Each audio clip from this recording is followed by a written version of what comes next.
හරි එහෙනම් මේ එදා ඉතුරු නවත්තපු තැනින් කතා ඉඳන් කරනවා. ප්‍රොපර්ටි ප්ලාන්ට් ඇන්ඩ් ඉක්විප්මන්ට් ගැන කතා කර හිටියේ. එතකොට ඒකේ අපි කතා කරගෙන ආවා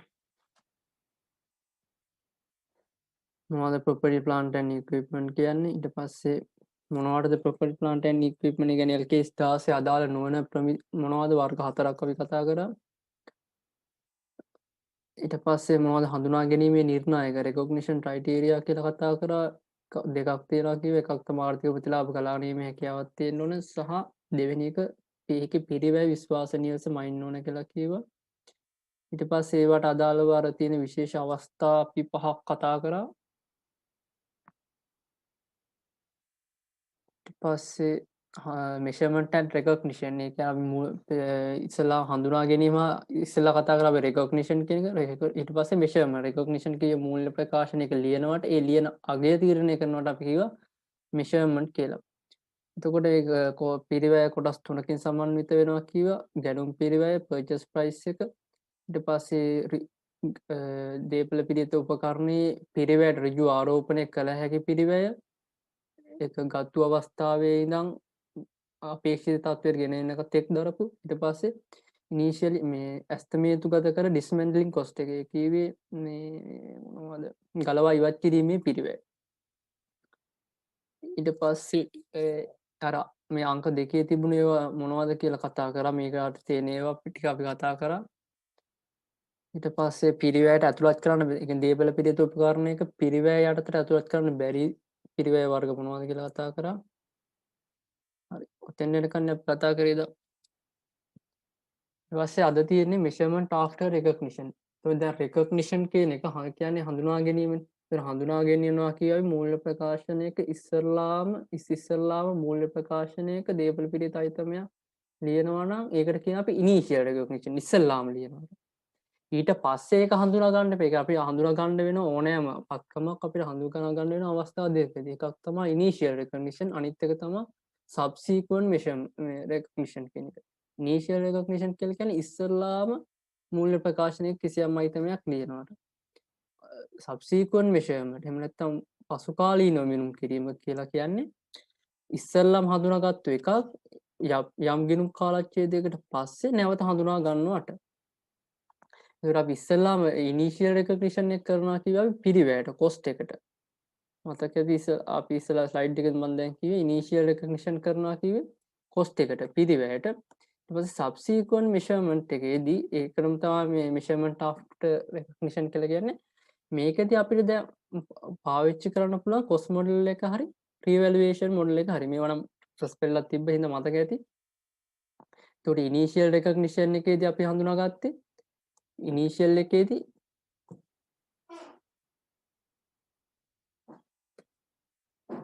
ඉනිෂියල් එකේදී අපි හඳුනාගත්තේ අනිවාර්යයෙන්ම කොස්ට් එකට විතරයි.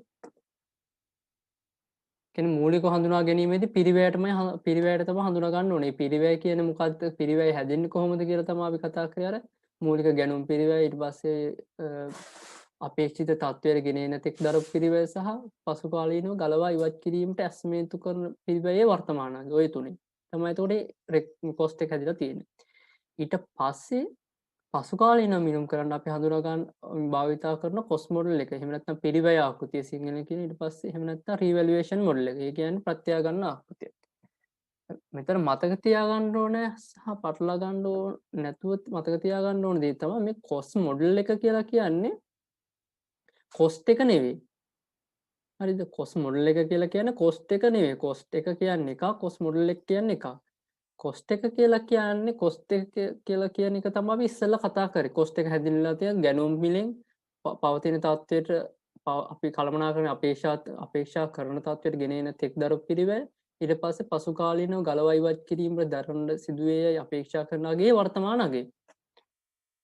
ඒතර ඔය තුනෙන් තමයි හැම වෙලාවෙම කොස්ට් එක ඇදිලා වෙලා තියෙන්නේ.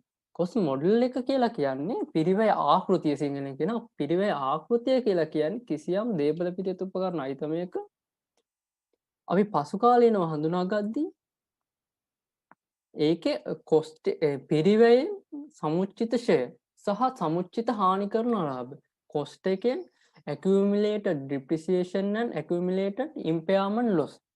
පිරිවැයෙන්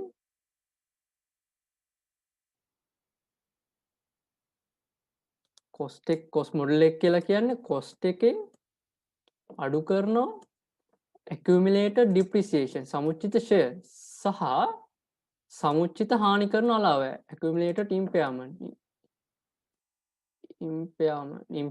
කියන්නේ හානි කරණය ගැන පෙන ප්‍රමිතියක් තියෙන එක මම පස්සේ කියලා දෙන්න මේක ඉවරනවා. එතකොට මෙන්න මේ දෙකම අඩු කරලා හඳුනා ගන්න ක්‍රමවේදයට මෙන්න මේ දෙකම අඩු කිරීමෙන් පස්සේ හඳුනා ගන්නවා මේ කිසියම් දේපල පිළිවෙත උපකරණයක් ආයතනයක් හඳුනා ගන්න ඕන අන්න ඒ ක්‍රමයට තමයි අපි මේ cost model එක කියලා කියන්නේ.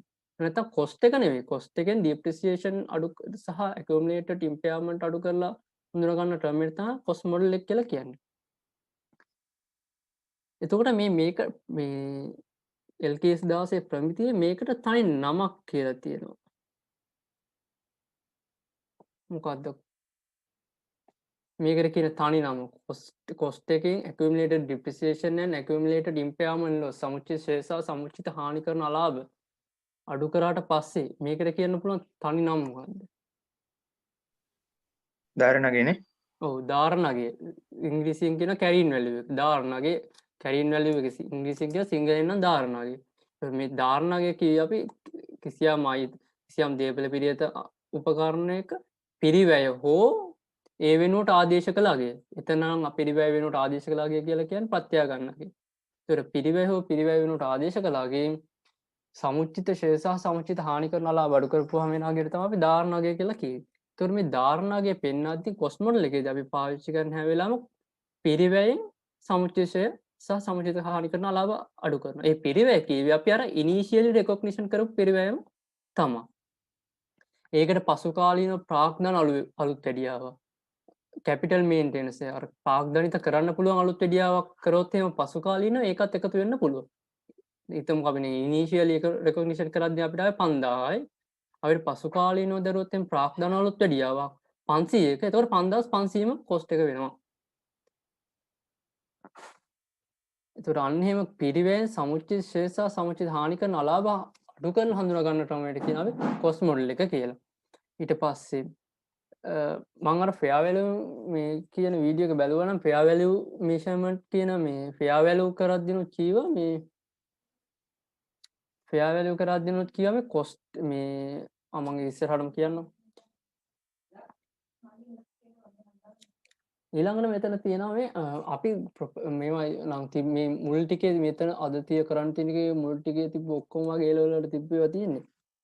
මේක තියෙනවා අපිට දේපල පිළිවෙත උපකරණ අයිතමයක් මේ අපිට මේකේ පිරිවැය ආකෘතිය හෝ ප්‍රත්‍යාගන්න ආකෘතිය කියන එකෙන් දෙකෙන් එකක් තෝරා ගන්න පුළුවන්. ඒක ගිණුම් කරන ප්‍රතිපත්තිය. accounting principle එක ගිණුම් කරන ප්‍රතිපත්තිය. එතකොට ඒ ගිණුම් කරන ප්‍රතිපත්තියේ අපිට cost model එක පිරිවැය ආකෘතිය හෝ ප්‍රත්‍යාගන්න ආකෘතිය ඒ ආකෘතිය කියන දෙකෙන් එකක් පාවිච්චි කරන්න පුළුවන්.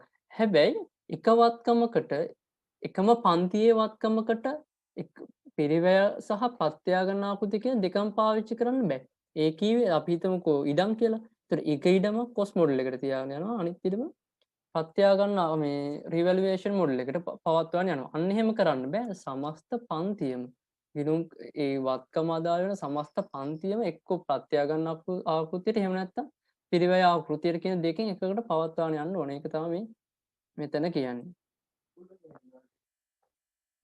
The class of property, plant and equipment is grouping of asset of similar nature and use entities operation. A similar asset එක. ඒතකොට දැන් මේකට උදාහරණ කීපයක් ඔය 37 වෙනි පැරග්‍රාෆ් එකේ තියෙනවා.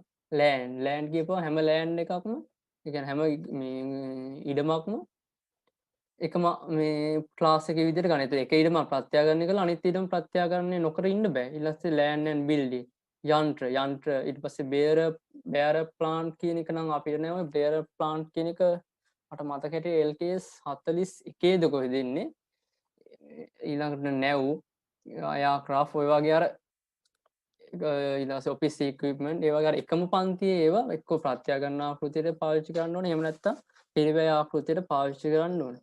ඒකට හේතුව තමයි එකක් තමයි සංසන්දතාවයේ පවත්වාගෙන යාම අනිත් එක තමයි අර ගිණුම් කරන තොරතුරු විකෘති කරන එක වළක්වන්න. ඒ කියන්නේ දැන් අගේ වැඩි වෙනවා වගේ යන එකක් අපි රිවැලුවේෂන් එකට පෙන්නලා අගේ අඩු වෙගෙන වගේ යන එකක් කොස්ට් මොඩල් එකට පෙන්වන්න පුළුවන්. එතකොට අර ගිණුම් කරන තොරතුරු විකෘති වීමක් වෙනවා. ඒ නිසා තමයි එකම ආකෘතිය පාවිච්චි කරන්න කියලා කියන්නේ.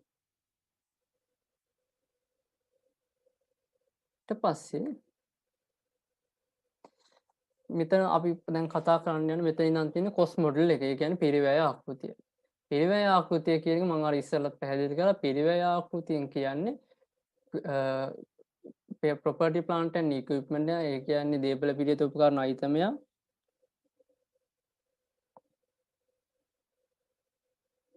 දේපල පිළිවෙත උපකරණ අයිතමයක් හඳුනා ගද්දී අපි හඳුනා ගන්නට ඕනේ carrying value එකට ධාරණ අගයට. ඒ ධාරණ අගය හැදිලා තියෙන්නේ costless accumulated depreciation and accumulated impairment loss. පිරිවැයෙන් සමුච්චිත ශේෂ සහ සමුච්චිත හානි කරන අලාභ අඩු වුණාට පස්සේ අපි අන්න ඒකට හඳුනා ගන්න ඕන තමයි cost model එක කියලා කියන්නේ.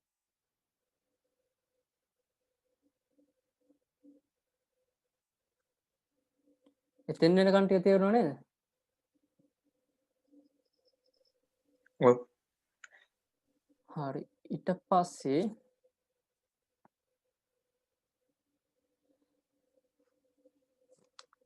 ඩිප්‍රිසියේෂන් කියලා කියන්නේ ක්ෂය වීම කියලා කියන්නේ මේවා නම් ඉස්සෙල්ලා තිබ්බ අපිට ඒ ලෙවල් කාලේ ක්ෂය වීම කියලා කියන්නේ වත්කමක එහෙම නැත්නම් දේපල පිළිවෙත උපකරණ අයිතමයක ක්ෂය කළ හැකි අගය depreciable amount එක ක්ෂය කළ හැකි අගය එහි ඵලදායී ජීව කාලය පුරා useful life එක පුරා over its useful time.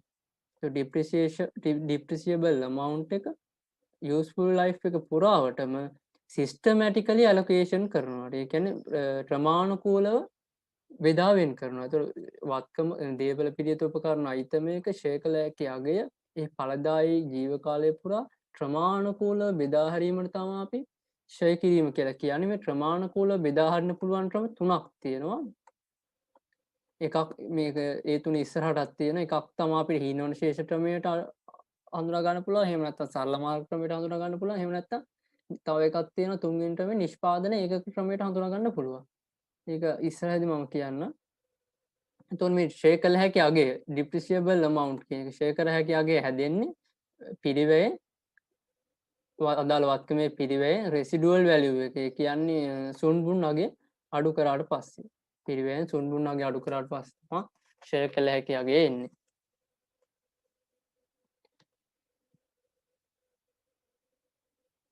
එතකොට මේ මෙතන මේ මෙතන තියෙන මේ ෂෙයා කරපුවා ෂෙයා කරන එකෙන් අපේ නියෝජනය වෙන්නේ අර කිසියම් වත්කමකින් අනාගතයේ ආර්ථික ප්‍රතිලාභ උපදවීමේ හැකියාව ක්‍රමේ අඩු වෙන එක තමයි නිරූපණය කරන්නේ.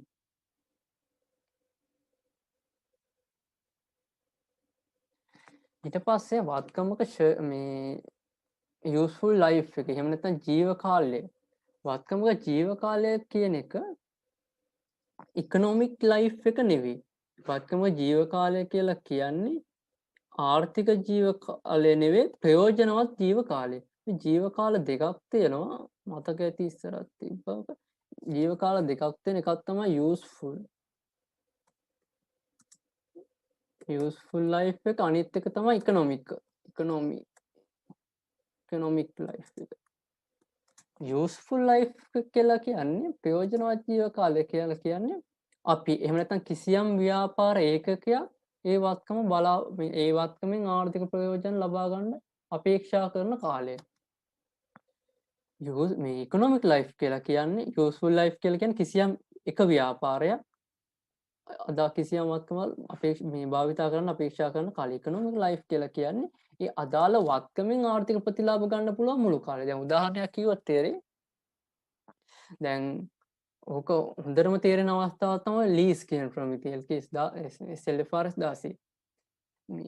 දැන් හිතන්න කිසියම් වත්කමක් අපි හිතමු කිසියම් වත්කමක් දැන් ඔය වාහන වගේ උදා ගන්නකො වාහන වගේ ඒවා ගත්තම සමහර රටවල් වල වාහනයක් පාවිච්චි කරන්න දෙන්නේ ඒ රටේදී අවුරුදු 10යි. අවුරුදු 10කට වඩා පරණ වාහන මේ පාවිච්චි කරන්න දෙන්නේ ඒතකොට ඒ වගේ වාහනයක් අපේ වගේ රටකට ගෙනාවොත් එහෙම අපේ රටකට ගියාම තවත් අවුරුදු 10ක් පාවිච්චි කරොත් එහෙම ඔක්කොම ඔක්කොම අවුරුදු 20ක් පාවිච්චි කරලා තියෙනවා. එතකොට මේ අවුරුදු 20 තමා ඉකොනොමික් ලයිෆ් එක. ඒ කියන්නේ මුළු ජීව කාලය. ඒ කියන්නේ වත්කමින් ප්‍රයෝජන ගන්න පුළුවන් ජීව කාලය.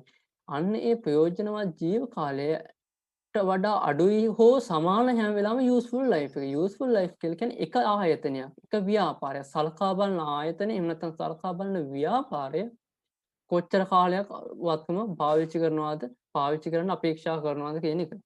දැන් ඔය ලීස් එකට ආපුවාම ලීස් මේ සමහර විට අපි හිතමුකෝ වත්කම මේ ජීව කාලයේ අවසානයේ වත්කම ව්‍යාපාර ලැබෙන්නේ නැහැ කියලා. සෝරි මේ ලීස් පීරියඩ් එක. ඒ කියන්නේ කල්බදු කාලයේ අවසානයේ වත්කම මේ ව්‍යාපාර ලැබෙන්නේ නැහැ කියලා. ඒතර කල්බදු කාලය අවුරුදු 4යි නා වත්කමේ ජීව කාලය අවුරුදු 10යි නා වත්කමේ ජීව කාලය අවුරුදු 10ක් වුණත් අපි පාවිච්චි කරන අවුරුදු 4යි. ඒතර අපි ව්‍යාපාරයකට අදාළවනේ මෙතන බලන්නේ. ඒතර මේ ව්‍යාපාරයකට අදාළව බලනකොට අපි හැම වෙලාවෙම ෂෙයා කරන්න පාවිච්චි කරන්න ඕනේ. අපි හැම වෙලාවෙම ෂෙයා කරන්න පාවිච්චි කරන්න ඕනේ. මෙන්න මේ යූස්ෆුල් ලයිෆ් එක, ඉකොනොමික් ලයිෆ් එක නෙවෙයි. මොකද අපි මේ ෂෙයා කරන එකෙන් කරන්නේ අපි කිසියම් වත්කමක් ගත්තට පස්සේ ෂෙයා කියන එකේ අදහස අපි වත්කමක් ගත්තා නම් 1000කට ඕක අනාගතේ අවුරුදු 5කින් පස්සේ විකුණන්න වෙන්නේ 200ට නම් අපිට 800ක වියදමක් ඇති වෙනවා. වත්කම ගත්තේ 1000ට කවදා හරි දවසක විකුණන්න වෙන්නේ 200ට අවුරුදු 5කට පස්සේ 1000ට ගත්තු වත්කම අවුරුදු 5කට පස්සේ විකුණන්න වෙන්නේ 200කට නම් අපි 1000ක් වියදම් කරලා ගත්තු එකෙන් අපි කියන්නේ වත්කම අත්පත් කර ගන්න රුපියල් 1000ක් වියදම් කළා ඒකෙන් අපිට විකුණලා ගන්න පුළුවන් අවසානට 200. එහෙනම් අපිට මෙතන ඇති වෙන වියදම කීයද? 1000ම් වියදමක් වෙනවද?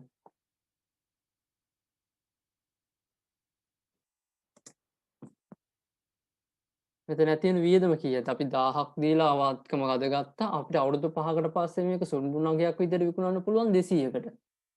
එහෙනම් මේකේ මේ වත්කම සම්බන්ධයෙන් අපි දරන්නා වූ පිරිවැය කොච්චරද? නැත්නම් වියදම කොච්චරද?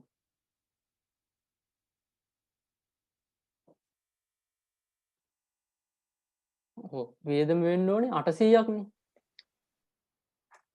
වියදම වෙන්න ඕනේ 800ක්. එතකොට මොකද අපි 1000ක් දීලා දැන් මොනවා හරි දෙයක් මම 1000ක් දීලා ගත්තා මට අවුරුදු 5කට පස්සේ මේක විකුණලා 200ක් ගන්න පුළුවන් නම් මට ගියපු ලොස් එක එහෙම නැත්නම් වියදම එක්ස්පෙන්ඩිචර් එක 800යි. එතකොට මෙන්න මේ 800 තමයි වියදම. එතකොට මේ 800 වියදමක් වෙන්නේ අවුරුදු කීයකින්ද? අවුරුදු 5කින්. ඒකයි අපි ඔය ෂෙයා කරද්දී පිරිවැයෙන් මේ තියෙන මොකද්ද? පිරිවැයෙන් මේ තියෙන මොකද්ද? සුන්බුන්නගේ. එතකොට පිරිවැයෙන් සුන්බුන්නගේ අඩු කරලා ජීව කාලයෙන් බෙදන්නේ ඒකයි. මොකද මේ පිරිවැයෙන් සුන්බුන්නගේ අඩු කරපුවම තමයි ෂෙයා කළ හැකි යගේ වෙන්නේ. එතකොට ෂෙයා කළ හැකි යගේ තමයි අපි මේ වත්කම අපි පාවිච්චි කරන කාලය පුරා වියදමක් බවට පත් වෙන්නේ. එතකොට ඒ වියදම වෙන්නේ එක අවුරුද්දකින් නෙවෙයි. එක වියදමක් වෙන්නේ අවුරුදු 2කින් නෙවෙයි. ඒක අපි අවුරුදු 5ක් ඇතුළත ඒකෙන් ආර්ථික ප්‍රතිලාභ ජනනය කරගන්න. ඒතර අවුරුදු 5ක් ආර්ථික ප්‍රතිලාභ ජනනය කරන්න තමයි අපි මේ 800 වියදම් කරගන්නේ. 800ක වියදම දරන්නේ. එහෙනම් එක අවුරුද්දක වියදම බලන්න අපි 800 බෙදෙනවා මේ අවුරුදු 5න්. එතකොට වාර්ෂික ෂෙයා එනවා. එතකොට අන්න එහෙම බෙදද්දී අපි හැම වෙලාවෙම පාවිච්චි කරන්න ඕනේ මෙන්න මේ යූස්ෆුල් ලයිෆ් එක. එහෙම නැත්නම් අපේ ප්‍රයෝජනවත් ජීව කාලය. එහෙම නැත්නම් ආර්ථික ජීව කාලය නෙවෙයි. ඒකට හේතුව මේ වත්කම අවුරුදු මේ සමහර විට 12ක් පාවිච්චි කරන්න පුළුවන් වුණා වෙන්න පුළුවන්. නමුත් අපි වත්කමේ ආර්ථික ප්‍රතිලාභ ගන්න අපි ආර්ථික ප්‍රතිලාභ ගන්න අවුරුදු 12ක් නෙවෙයි. අපි ආර්ථික ප්‍රතිලාභ ගන්න අවුරුදු 8 මේ 5ක්. එහෙනම් මේ වියදම අවුරුදු 5ක් ඇතුළත හඳුනා ගන්න ඕනේ.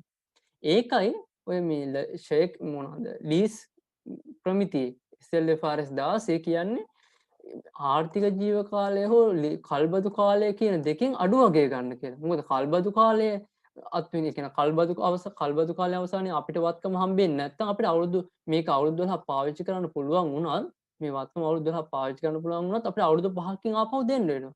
එහෙනම් අපි මේ වියදම අවුරුදු 5ක් ඇතුළත හඳුනා ගන්න ඕනේ. ඒක තේරුණාද? ආර්ථික ජීව කාලයයි මේ ප්‍රයෝජනවත් ජීව කාලය. sorry මෙතන useful life කියන එක සිංහල වචන ප්‍රයෝජනවත් ජීව කාලය. ප්‍රයෝජනවත් ජීව කාලය සහ ආර්ථික ජීව කාලය අතර වෙනස තේරුණාද? ඔව්. හරි. ඊට පස්සේ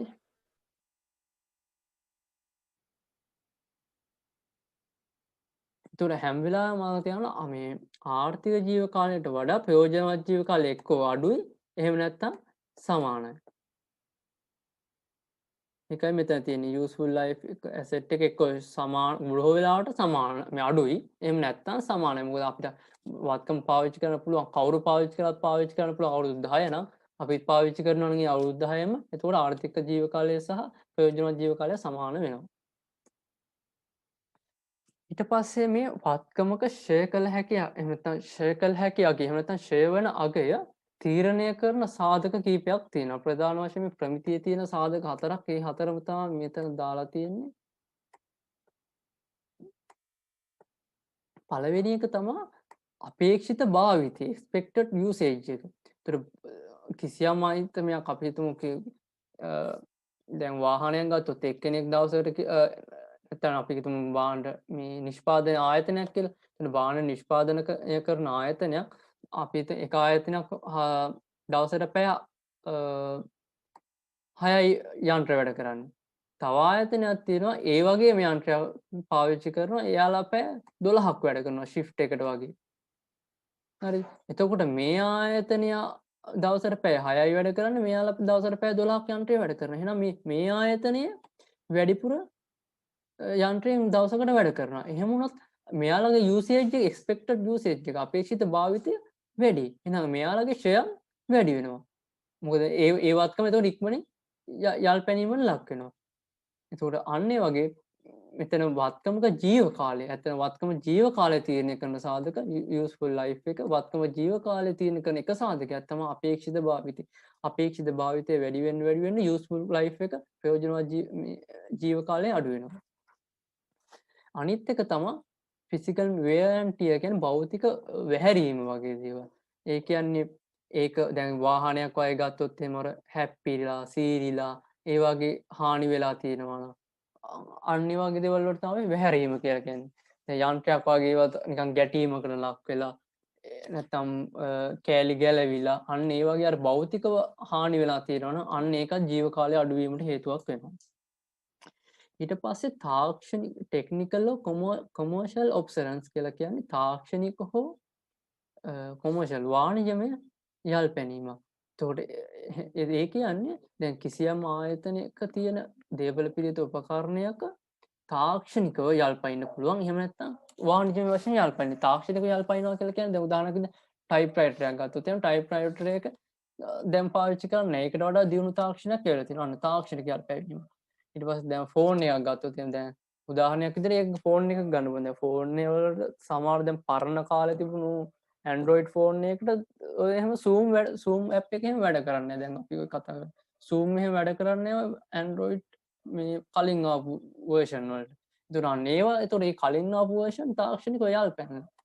අන්න ඒ වගේ ඒවා තමයි තාක්ෂණික යල් පැනීම කියලා කියන්නේ. තාක්ෂණික ඉස්ස වාණිජමය වශයෙන්. ඒ කියන්නේ වාණිජමය වශයෙන් කිසියම් වටිනාකමක් නැති දේවල්. ඊට පස්සේ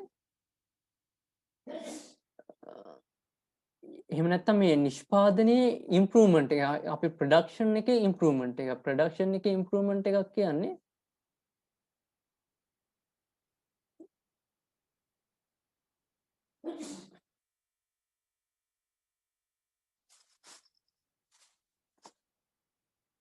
ප්‍රොඩක්ෂන් එකේ ඉම්ප්‍රූව්මන්ට් එකක් කියලා කියන්නේ අපිට අපි හදා හිටපු භාණ්ඩයට වඩා හොඳ භාණ්ඩයක් හදනවා. දැන් හිතන්න බිස්කට් හදන මැෂින් එකක් තියෙනවා කියලා. ඒතර මේ බිස්කට් ඒ බිස්කට් වර්ගයට වඩා හොඳ බිස්කට් වර්ගයක් හදන්න ඕනේ වෙනවා. ඒතර ඒ භාණ්ඩය යල් පැන්න. ඒතර ඒ භාණ්ඩය යල් පැන්න නම් ඒ හදන මැෂින් එක යල් පැනලා තියෙනවා. අන්න ඒ වගේ අවස්ථා තමයි ඔතන කියන්නේ. ඊළඟ මාකට් ඩිමාන්ඩ් එක අඩු වුණාම අපි දැන් ඔය ඉතන මොනවා හරි මැනුෆැක්චර් කරන මොනවා හරි නිෂ්පාදනය කරන දේපල පිළිවෙත උපකරණ අයිටම් එකේ නිෂ්පාදිතයේ ඒකේ අවුට්පුට් එකේ ඉල්ලුම අඩු වෙනවා.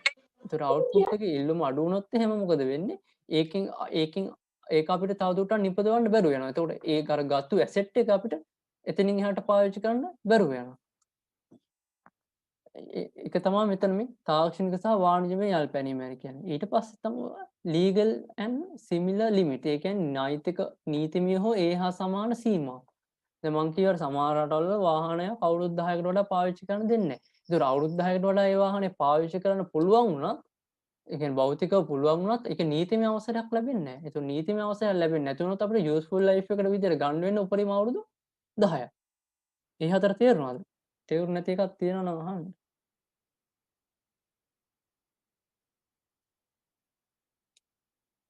ඒ හතර තේරුණා නේද?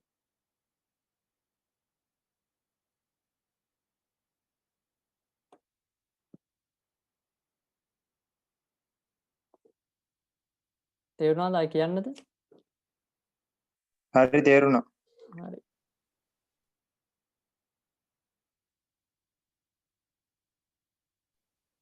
ඊළඟට ෂෙයා කළ හැකි ක්‍රම. අපි කියවන ෂෙයා කරනවා කියලා කියන්නේ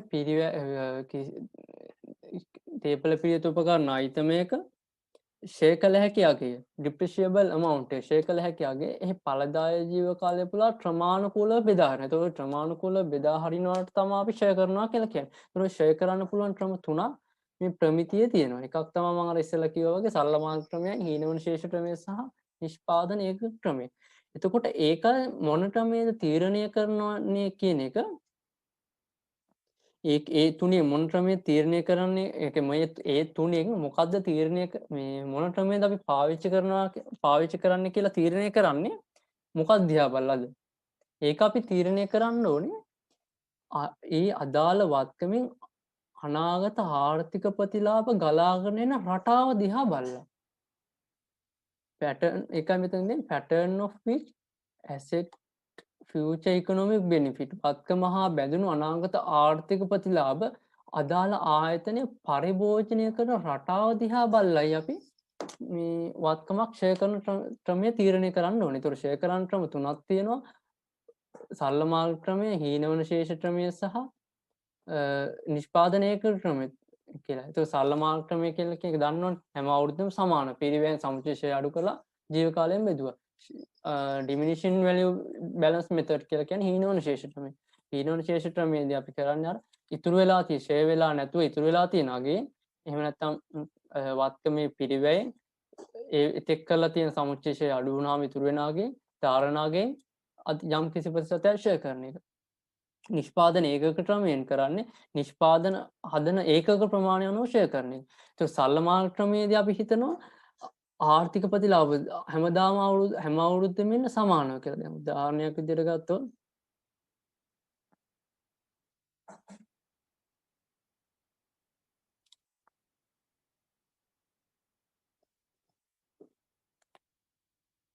දැන් අපි හිතුවොත් එහෙම කිසියම් ආයිතමයක් තියෙනවා දැන් අවුරුදු පළවෙනි අවුරුද්දෙන් අපි හිතමු කෑෂ් ෆ්ලෝ එක කියලා. ඒතර පළවෙනි අවුරුද්දේ කෑෂ් ෆ්ලෝ එක තියෙනවා අපි හිතමුකෝ 2000ක්. දෙවෙනි අවුරුද්දේ තියෙනවා දෙවෙනි අවුරුද්දේ 2000ක වගේ තියෙන්නේ. තුන්වෙනි අවුරුද්දේ තියෙන්නේ 2000ක වගේ. හතරවෙනි අපි හිතමු ජීව කාලය අවුරුදු 4යි කියලා. ඒතර හතරවෙනි අවුරුද්දේ තියෙන්නේ 2000ක වගේ ආසන්න වශයෙන් 100%ම නේ ආසන්න වශයෙන් අපි ඇස්තමේන්තුවක් කරලා බලන ආර්ථික ප්‍රතිලාභ වෙන විදිය. ඒතර මේ ආර්ථික ප්‍රතිලාභ හැම අවුරුද්දෙම සමානව වගේ නම් එන්නේ. අන්න ඒ වගේ වෙලාවට අපි පාවිච්චි කරන සරල මාර්ග ක්‍රමය. සරල මාර්ග ක්‍රමය ෂෙයා කරපුවම මතක ඇති හැම අවුරුද්දෙම ෂෙයා සමානයි කියලා. ඒතර ආර්ථික ප්‍රතිලාභ එන්නේ සමානව. එහෙනම් අපි ෂෙයා කරන්නේ සමානව. මොකද අපි ආර්ථික ප්‍රතිලාභ එන ඒක අදාළ වෙනවා අපිට ගිණුම් කරන සංකල්පවල ගැළපුණු සංකල්පය. ගැළපුණු සංකල්පයෙන් කියන්නේ මැචින් කන්සෙප්ට් කියලා කියන්නේ. ගැළපුණු සංකල්පය. ගැළපුණු සංකල්පයෙන් කියන්නේ වියදමක් හඳුනා ගන්න ඕනේ ආදායමට අනුව කියලා. ඒතර ආදායම එන්නේ සමානව නම් ඒකට අදාළ වියදම අපි හඳුනා ගන්නත් ඕනේ සමානව. ඒ නිසා අපිට මෙවැනි කෑෂ් ෆ්ලෝ එකක් තියෙනවා නම් ඒක අපිට සරල මාර්ග ක්‍රමයට ෂෙයා කරන්න පුළුවන්. හරිද? ඊට පස්සේ අපි හිතමුකෝ තව වත්කමක තියෙන ආර්ථික ප්‍රතිලාභ මුල්ම කාලේ. මුල්ම කාලේ හොඳ වැඩි ආර්ථික ප්‍රතිලාභ. පස්සේ කාලේ එන්න ටික ටික අඩු වෙනවා කියලා. මේ විදිහට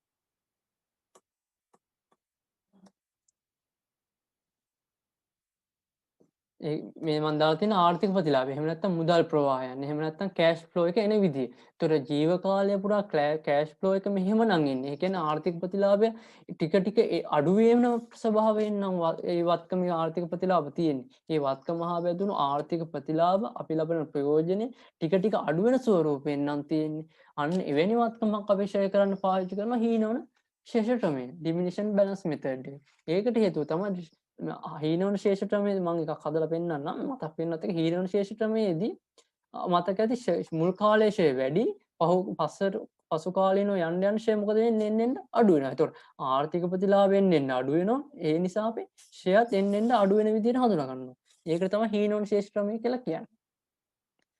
තව විදිහක් තියෙන්න පුළුවන්. ඒකෙදි ආර්ථික ප්‍රතිලාභ ඒකෙදි අපි ආර්ථික ප්‍රතිලාභ ගන්න අවුරුදු ගාණක් නෙවෙයි. දැන් සමහර වත්කම් මේ වගේ තියෙනවා. උදාහරණයකට ෆොටෝකොපි මැෂින් වගේ දේවල්. ඒ වගේ එහෙම නැත්නම් ඔය මේ කැමරා වල තියෙන ඔය මොනවද ඒවට කියන්නේ ලෙන්ස් එහෙම. ඒ වගේ තියෙන ෂොට් ගාණක්. ෂොට් 5000ක් හරි එහෙම මම හරියටම ගණන් දන්නේ ෂොට් කී මෙච්චරක් කියලා තමයි තියෙන්නේ. ඒතර මේ ෂොට් ගාණ අනුව තමයි ඒකේ ජීව කාල තීරණය. ඒතකොට මේ ෂොට් ගාණ එක අවුරුද්දකින් ගැහුවොත් එහෙම ඒක එක අවුරුද්දෙන් ෂෙයා වෙනවා. ඒක අවුරුදු දෙකක් ඇතුළත නම් කරන්නේ දෙකකින්, තුනක් ඇතුළත නම් තුنين. ඒතකොට නිෂ්පාදනය කරන ඒකක අනුව නම් ඒකේ ෂෙයා තීරණය වෙන්නේ. ඒකේ එහෙම නැත්නම් ආර්ථික ප්‍රතිලාභ ගලානින් රටාව තීරණය වෙන්නේ අපි නිෂ්පාදන ඒකක ක්‍රමය පාවිච්චි කරනවා. ඒ තුන තේරුණාද? ඔව්.